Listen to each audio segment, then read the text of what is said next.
Welcome to the podcast of disaster. I'm your host, JCR1216, and returning is my co-host.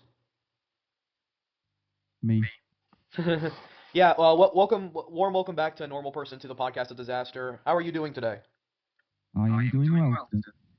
And we have some interesting questions today on our Google form from over on our Twitter and our Bluesky where we collected questions. So, without further ado, let's begin this bin of questions. Starting out from Anonymous. There we go. If you can, okay, from Anonymous. Sorry, blooper. If you could make a game set in the Archie Comics universe, would you go with the pre-reboot setting or the post-reboot setting? How would you handle that? Normal. I am lacking knowledge on Archie, so Well, for I'm gonna say me, both. yeah, post, because that there's just a lot more cleaner things with post-boot Archie. Honestly, pre-reboot would be incredibly funny, especially getting access to some of like the Ken Penders characters. That would be really cool. There are some more interesting things in pre-reboot, but like I can't deny that post-reboot Archie would just be a lot less stressful to like make a full show out of, or like a full like game out of.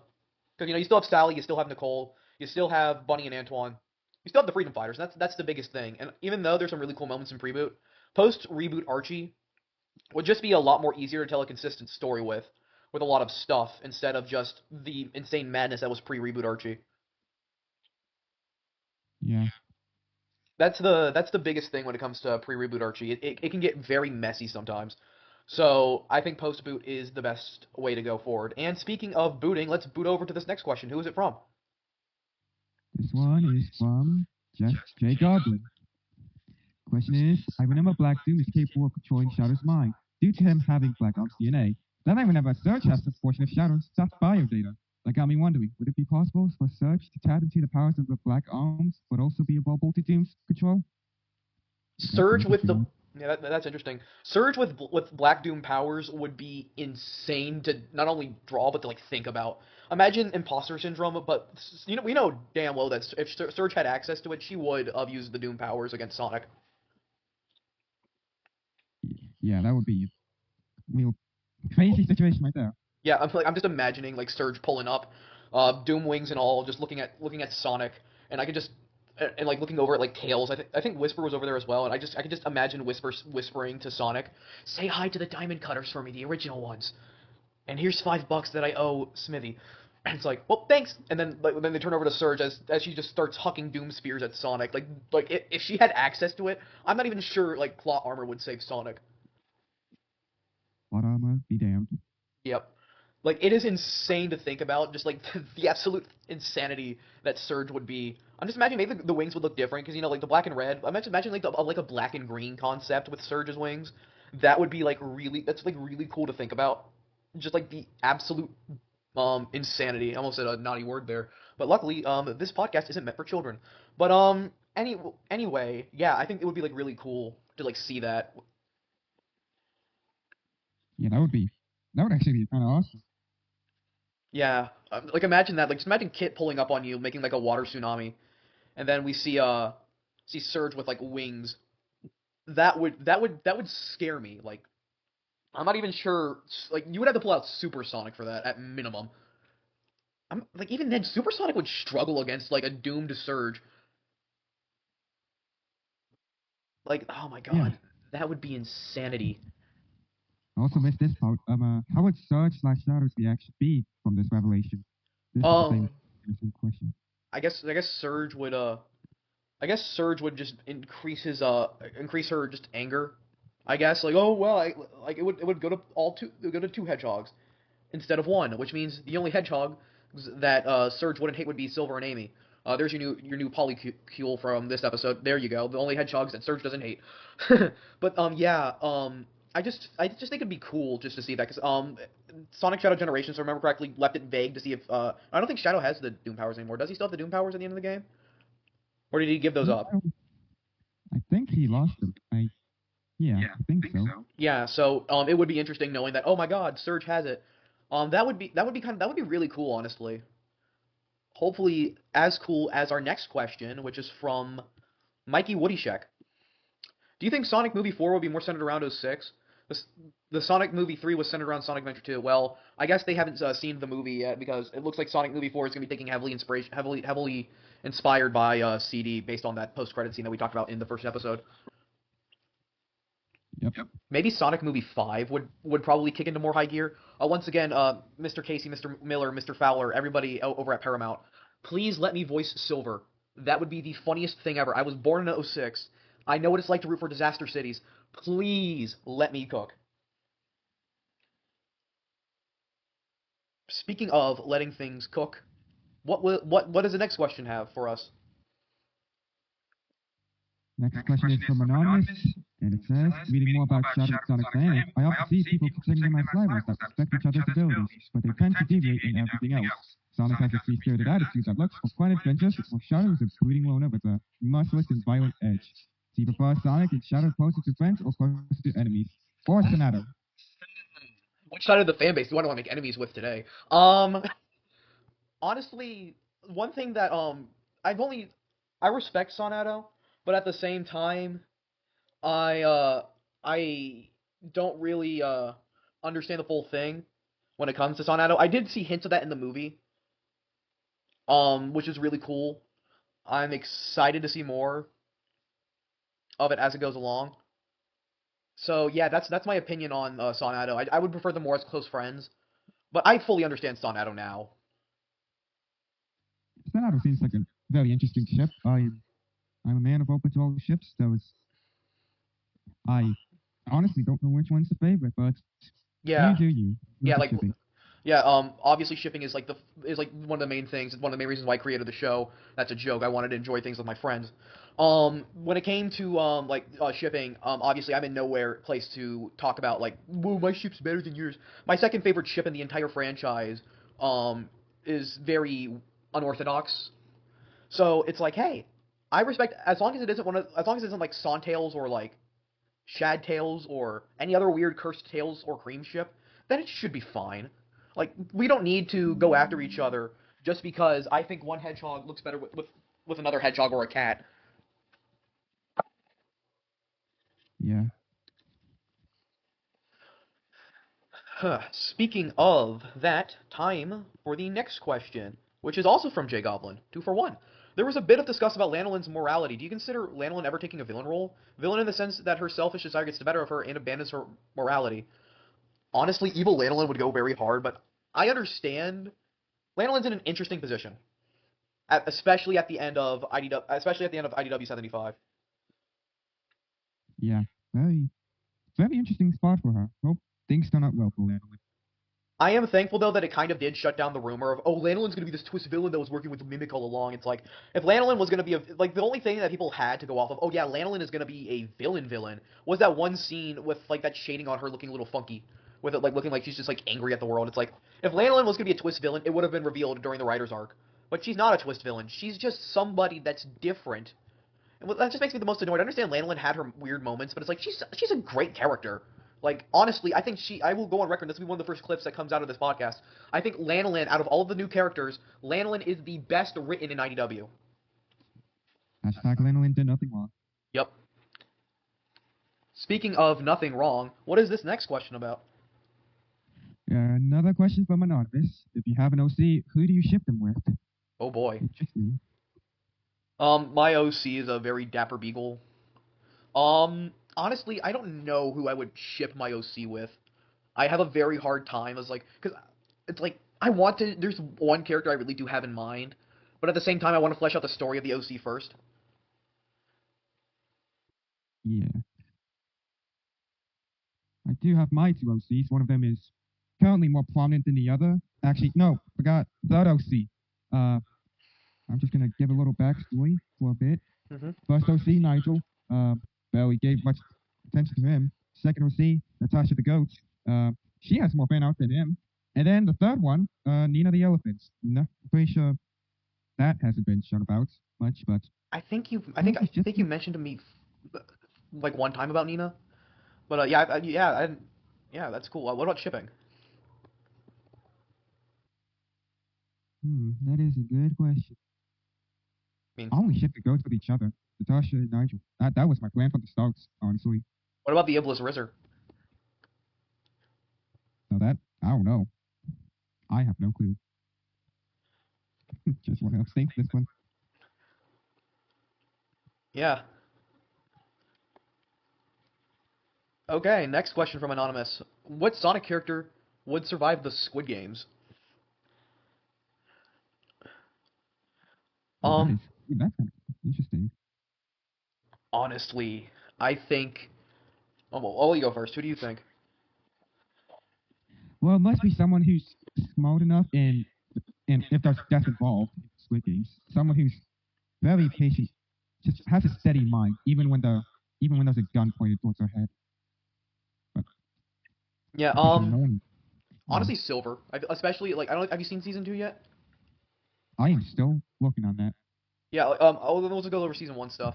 I think especially with the Dalgona Candy game, like Red Light, Green Light, just like that. I just feel like Silver would just like dominate that. Like if he wanted to, he could just like raise everybody up and just like throw them out of like the stage or like the arena. Like he could stop everybody from winning.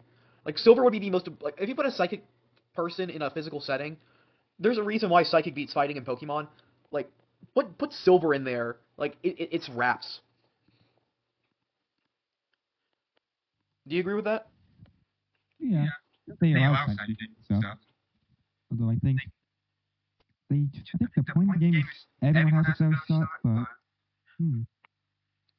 don't Yeah. know who my pick would be. Honestly, I think Rouge would be really good at Squid Game. Oh yeah, someone who really doesn't care about morality and all that. Yeah. Maybe I don't think. Let's think. I think Sonic would suck at it. Besides Red Light, Green Light, Sonic would be like the like worst person to do Squid Game with. And speaking of people joining the game, welcome LordM. How are you doing? Well, I guess he's still getting situated. But yeah. We're talking about a Squid Game, LordM. What character do you think would do the best in Squid Game? Oh, I guess he's still coming back. Yeah. Let's think. What other characters would be really good?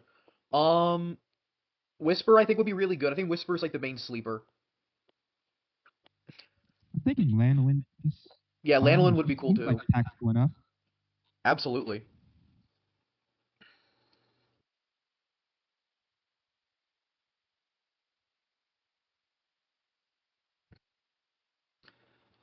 Well, speaking of next things, what?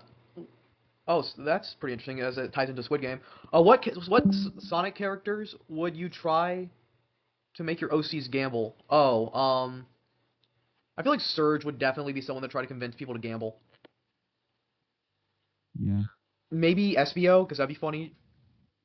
crippling gambling addiction like that. Yeah, gambling, let's go. I've actually ever like I've turned 18. It's like I don't have like I've played I was at a Christmas party. I did a lottery ticket once and I got nothing from it, but my little brother got $50 from it. I'm like, you kidding me? He can't even use that. I'm like, can you give it to me? He's like, no, I'm gonna wait. And like those things have expiration dates. You have an expiration date. I'm like, ow, damn. It's like, man, gambling. Yeah, I think SPO would be the obvious one. I could just imagine SPO dragging people to the slot machines. That oh, speaking of gambling, looks like he's trying. Someone is Lord M is trying to get. Oh, looks like there will be no Lord M in this episode.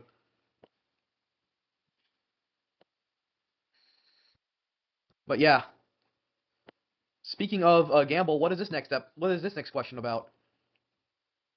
Next question is from a tall pan guy. Is I'm pronouncing that right? Let's try to raise up your OCs. How does that go? Oh God, the Iblis Rizzer joke has spread. I don't know how to feel about that, but I it's have just to there. further. Yeah, it's funny. It is insanely funny. I'm just like, because when I was talking to Firefly about it, and when I've talked to other people about, oh yeah, the Iblis Rizzer joke, like people love it. I'm like, do they know that's from me though? And it's like, no, they don't.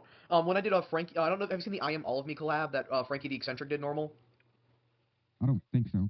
I'm in that, and I'm in a silver costume. And as my instead of me having my pronouns there, Frankie just put Iblis Rizzer. Wow. That is like the funniest. That's like go watch it. It is funny just knowing that. I just hope that joke just stays associated to me, and like nothing else.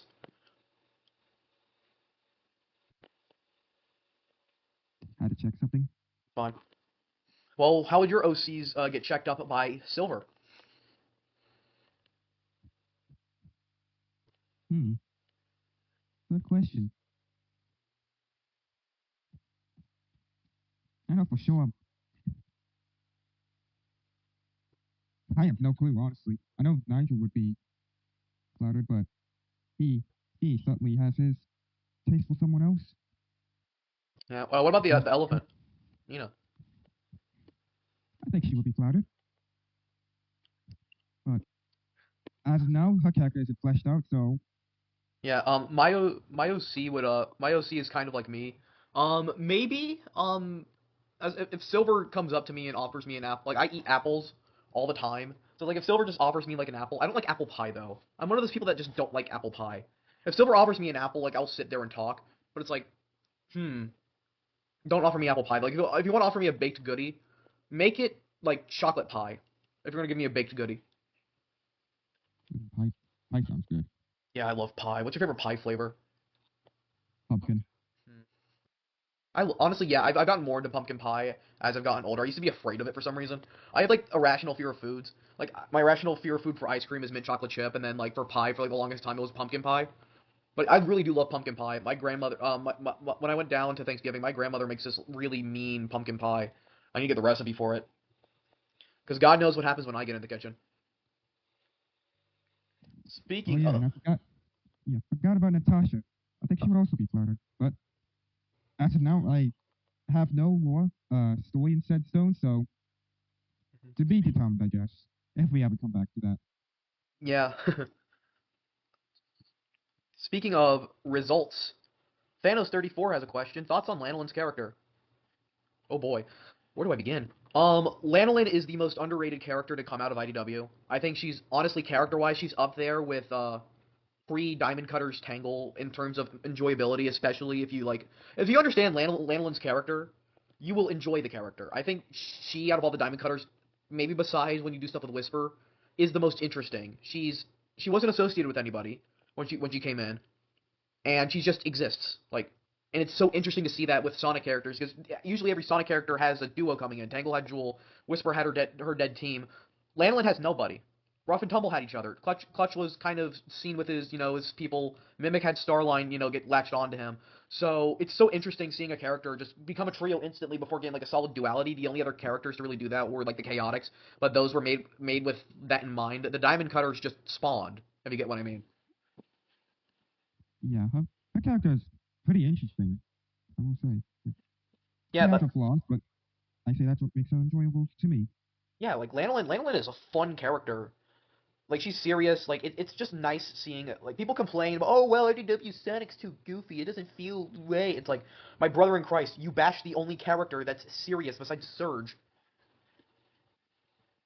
And honestly, yeah, I'm gonna say it. I think Lanolin is like overall like she's only been in the comics for like a little bit over a year and a half, if I remember correctly. But she's so far like the most consistently written character. Like as much as I love Tangle, I love Tangle. I love Whisper. I love Jewel. Honestly, like Tangle had her peak, and then she just kind of feels like she's there. Lanolin is a fun character. She's having her moments, so I'm excited to see what they do more with Lanolin in the future. Yeah. Speaking of the future, what does this next question have in mind? Next question is from Anonymous. What music would be the best for Lan? Oh, all right. What music would be the best fit for Lanolin? Hmm. Honestly, soft jazz. Yeah, that would seem fitting. Soft jazz. Yeah, Hmm. especially with her in a coffee shop with Shadow. Nudge, nudge, nudge, Mm, nudge. yeah. Shadowlin. It would be cool. It would be fun. It would be ridiculously cool to see that. Yeah, I just think like the only thing I can really think about is I don't think rock and roll fits her style. Soft jazz, maybe you can put like maybe rap music there, hip hop, the genre of hip hop. I think that would be cool. Especially with like pre Diamond Cutters Lanolin, where she was a lot more like in shock and like trying to like you know what I mean. There's this one moment in pre Diamond Cutters Lanolin where it's I remember Sonic with the metal virus was just like on her sitting on top of Lanolin's chair that she was on, and just like how worried she like that strikes me as a lot of like action like you know what I mean.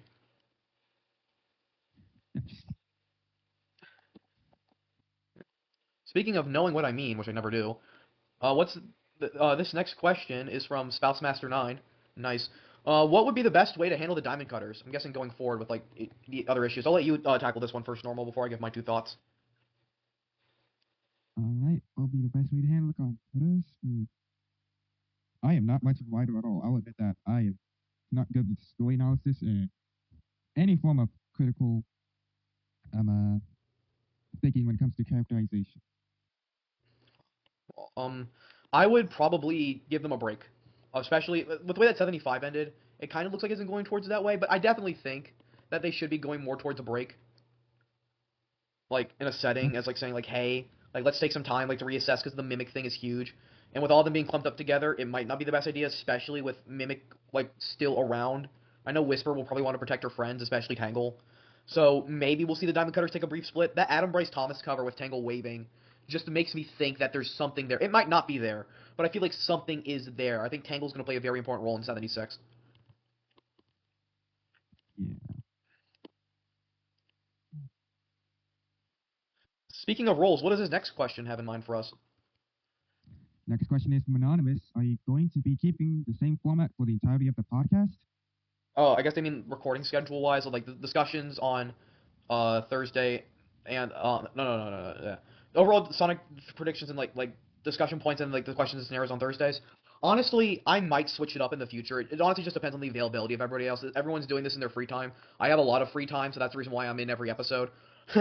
But maybe I've thought about switching it up to like maybe Wednesdays and Fridays.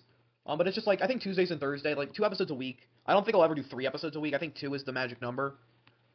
Just because it's like it's not that much pressure on everyone else. I don't have to feel like I'm begging people to do it. It's like we can miss a week and not like for example like we can miss a week and it wouldn't be a big deal because like we can just record like quickly. Yeah. Seems about right for you. I obviously not in no position of how podcast families dealt with, so I mean, yeah. do you like the? I'll ask you. Do you think Tuesday and Thursday is a good format? Yeah, it seems fitting. No, I just need to find a consistent time to upload it because it's like it's all over the place. Luckily, the reason why there was Sonic 1 footage in the episode that released on the 24th was because it was just like, oh my god, I have 4 hours of footage. Like, I'm recording all the footage for the gaming stuff, and I was just like so tired. Well, I'm like, wait a minute, I have the entire VOD of my Sonic 1 gameplay. Just mute the audio from the stream and just go like, boop. There we go. No longer have to worry about recording new gameplay because the episode that I released on Wednesday was just sped up footage from when I played SA2. Yeah. Hello. Hey, Lord Oh, M, thank God you're hello, you're here. We were just talking about the overall format of the show. Do you like the Tuesday and Thursday format? yeah, Yeah. The Wednesday Thursday. Did you like the Wednesday Friday, or do you think Tuesday Thursday's better? I'm up for anything except Sunday. Yeah, Sunday might not be the best day to do anything with uploading stuff because like football. I love football. Speaking of loving, Lord M, if you want to, do you want to read this next question? It's What question? it's number 54 on the forum. For those at home, we have a big forum with every question ever put. Okay, it's from another.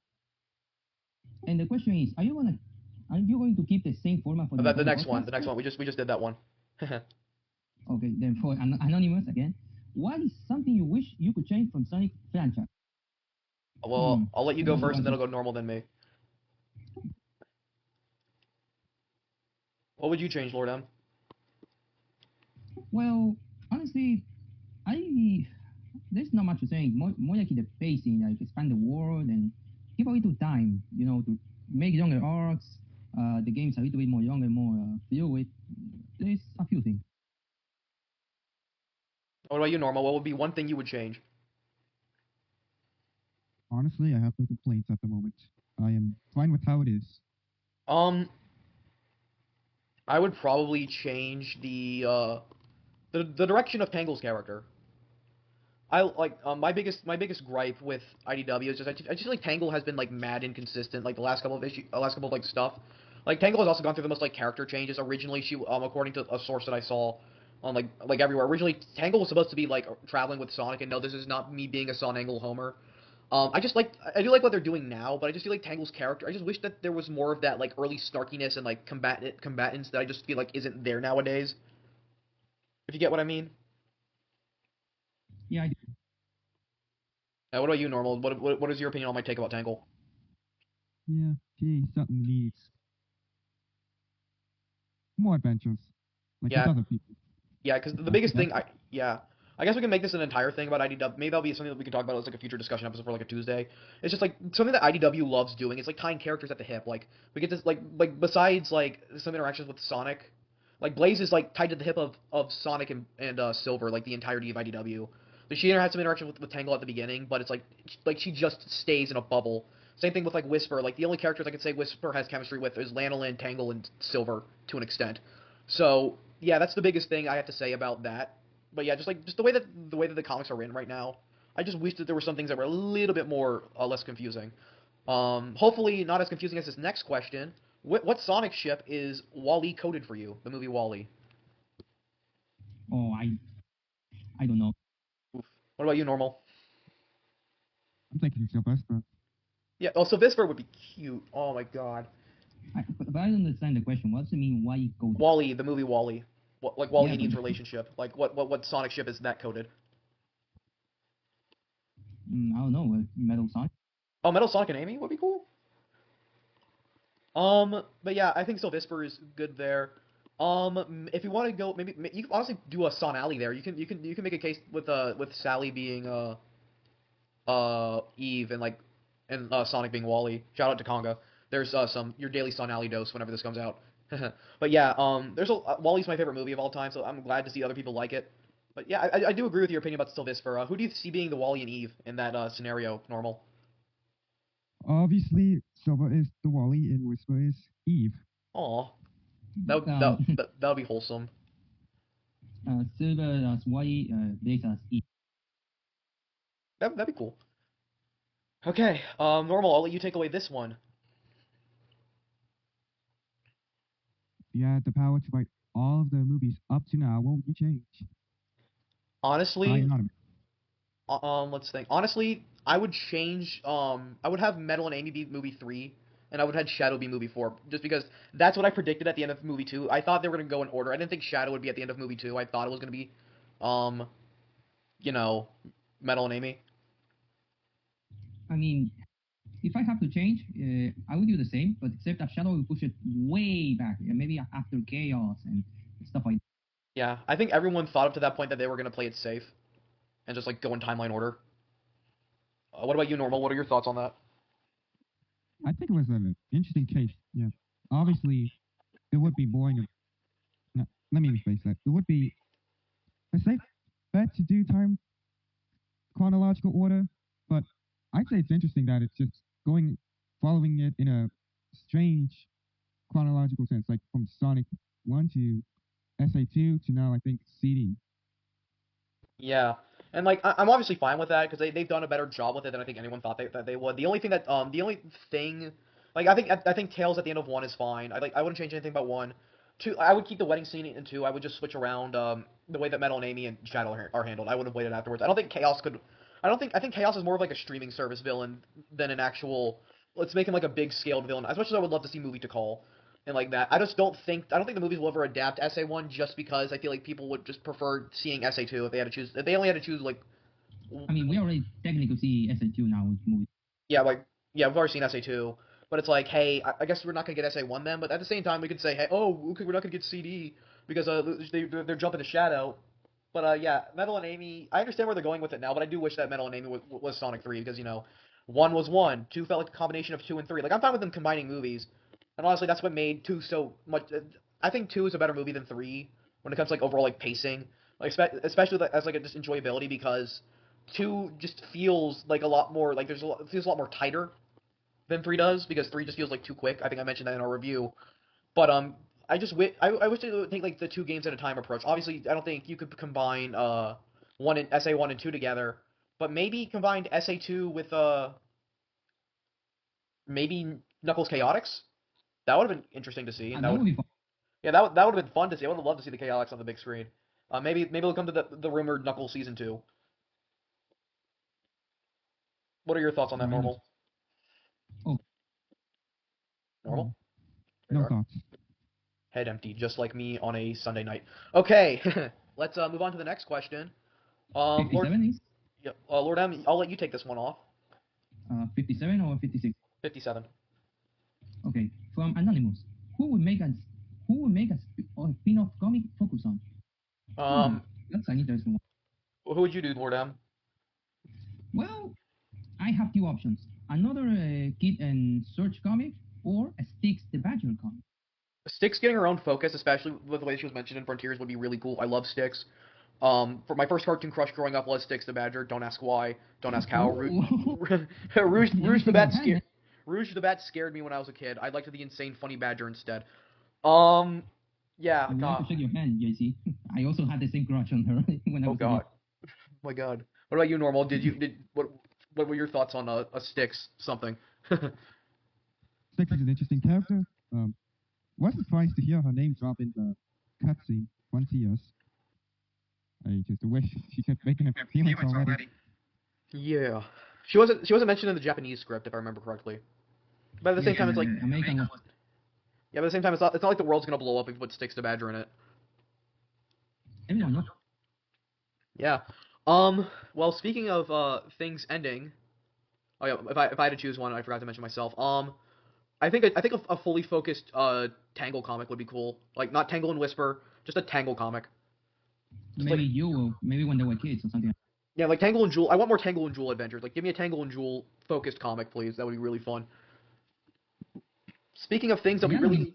Oh, Lanolin. Yeah, if I remember correctly, before joining the restoration, Riverset was destroyed, and there's a lot of room focus to show how she grew into the restoration, like how she reached the spot that is now.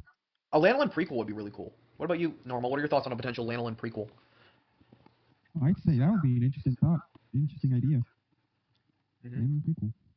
Speaking of things that end eventually, what? The final question of this episode is from Anonymous. Chris Pratt has to be cast in the Sonic Cinematic Universe. Which character would you choose? Tough question, but I would say Amy Rose. Boys. What? I'm joking. Whoops. I just spoiled movie 4's cast. Chris Pratt as Amy. It's me, Amy Rose. You know what? Make Mario. That's it. We'll Bill, get that eventual Mario and Sonic Olympic Games movie, and we'll get Chris Pratt in there. Yeah, there we go. There we go. That's how we get Chris Pratt without getting in. But if it had to be a Sonic character, I think Silver would be the best fit. I don't know. I prefer Trunks because Trunks is voiced by the same guy. The Silver and Trunks voiced by the same. Yeah, but if it had to be a celebrity pick, I think for the movies, I think Chris Pratt would make the most sense for Silver. I think him as Star-Lord is like the perfect thing to compare like what I would want in a Silver adaptation. Maybe. How about Vector? Yeah, just Vector. Maybe that. Vector would be interesting too. Maybe Sabo. What about you, Normal? Who would you fan cast Chris Pratt as a Sonic character? SBO. That would be cool. Ooh, there's your thumbnail idea. Chris Pratt running after Silver, Vector, and SBO. But yeah, I would love to see. I do think Chris Pratt does get too much crap for like he's a good actor, like, and he everyone thought he was gonna stink in the Mario movie. He was good. It's like he was fine in Garfield. He was great in the Lego movie. I just feel like the Lego movie is like if you want Cinnamon Roll Silver, go look at the Lego movies. I never watched the Lego. The Lego movies are really good. Normal. What are your thoughts on Chris Pratt Silver? I'd say it would be interesting. Like, yeah, I've watched the Lego movie. I haven't watched the second one, but however it was, yeah, both are naive and like, both are naive individuals who have to learn to be better. So yeah, and that's what Silver in 06 was. I don't know if Pratt would be down to do it, but it's like, hey, if he wants to make that Smash Brothers cinematic universe, I know Silver isn't a Smash Brothers character, but if you wanted to have a character interaction, like I think Silver's an assist trophy, and he does appear in the background in Smash. Yes, appears in the background is an assist trophy. Yeah, so it's like, yeah, you could fit Silver as Pratt in there, and SBO and Vector are also very cool ideas. Well, if we have to put Chris Pratt as Joker, who's going to be Blaze? Also Chris Pratt. Chris Pratt is just the voice Adam cast for the rest of the movies. Adam Sandler for Yeah, I think that will end today's episode on a practacular note. Thank you so much for watching the podcast of Disaster. Be good to yourselves, others, and mothers, and we will see you guys next time. Say goodbye, everybody. Bye. Sorry for joining late. It's Bye-bye. fine. People will enjoy that comedy. Bye, everybody.